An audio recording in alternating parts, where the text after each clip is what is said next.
আমরা শুনবো তার এই জীবনের গল্প। আসসালামু আলাইকুম আপু, কেমন আছেন আপনি? ওয়ালাইকুম আসসালাম, ভালো আছি। আপনি ভালো আছেন?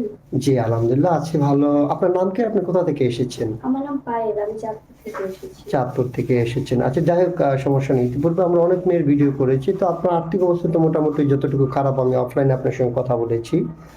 তো আপনার গায়ে মাশাল্লাহ যে শাড়িটা আছে, সেটা আপনার দেখে তো মনে হচ্ছে না যে আপনি গরিব মানুষ, অথবা আপনার মোটামুটি তো সবকিছু আছে দেখতেছি।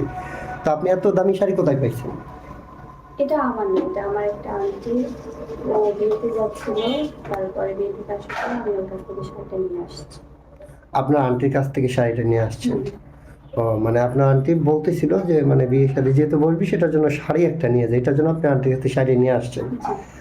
আচ্ছা ঠিক আছে, যাই হোক, আপনি তো আজকে ফার্স্ট প্রথম আমাদের এখানে আসছেন। তো যাই হোক, সমস্যা নাই। এখন কথা হচ্ছে, আপনার নাম কি বলছেন? পায়েল। পায়েল। আপনার বয়স কত? 20 বছর। 20 বছর। আপনার বিয়ে শাদী হয়েছিল? না, বিয়ের সাথে হয়নি। বিয়ে শাদী হয়নি। আচ্ছা, আপনার কেমন ধরনের ছেলে পছন্দ?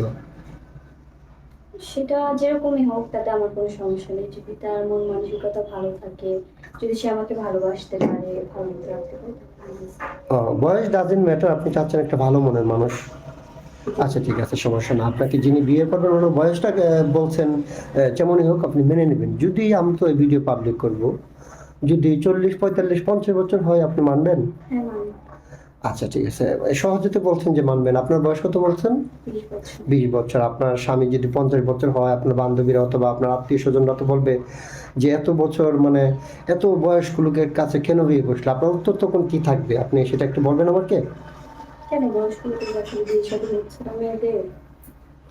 হচ্ছে আপনি সুগার ডিটি যেটাকে বলে, আমরা যেটা বুঝি। তো যাই হোক, মানে টাকা পয়সার জন্য অনেক মানুষের বিয়ে বসে। আপনি কি টাকাটাকে প্রাধান্য দিচ্ছেন নাকি কোনটা? না, সে কারণে না। কারণ আমরা হচ্ছে গরিব মানুষ।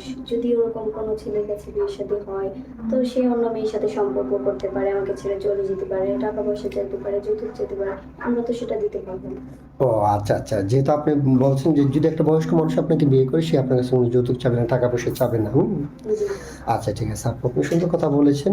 তো আপনার সাথে যোগাযোগ কিভাবে করবেন? আমার পার্সোনালি কোনো ফোন নেই, আপনাদের সাথে যোগাযোগ করলেই হবে। আপনার পার্সোনালি কোনো ফোন নেই? না। আচ্ছা, আপনি আমাকে বলেছেন অফ ক্যামেরাতে আপনার ফোন একটা ছিল, সেটা আপনি বিক্রি করে দিয়ে আপনার আব্বুর অসুস্থের জন্য টাকা জি। লাগতো, তখন আপনি বিক্রি করে দিয়েছিলেন।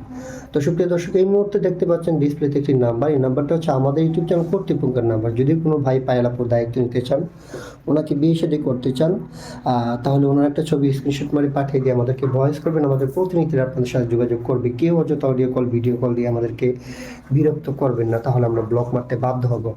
আচ্ছা পায়েল আপু, আপনি নামাজ কালাম পড়েন? হ্যাঁ, করি। নামাজ পড়েন তো, হ্যাঁ। জি। আচ্ছা ঠিক আছে, বিয়ের পর স্বামীকে নিয়ে কোথায় ঘুরতে যাওয়ার ইচ্ছে আছে? যদি আমরা তেমন রোজগার পাই, তাহলে যাওয়ার ইচ্ছা আছে।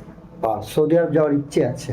জি। আচ্ছা, যদি কোনো প্রবাসী স্বামী আপনাকে বিয়ে করে দেশে রেখে যায়, তাহলে কি উনি আপনি ওনার বাবা মা অথবা আত্মীয় স্বজনের সাথে খারাপ ব্যবহার করবেন? না, খারাপ আচরণ করবো কেন? ওই বাবা মা তো আমার বাবা মা।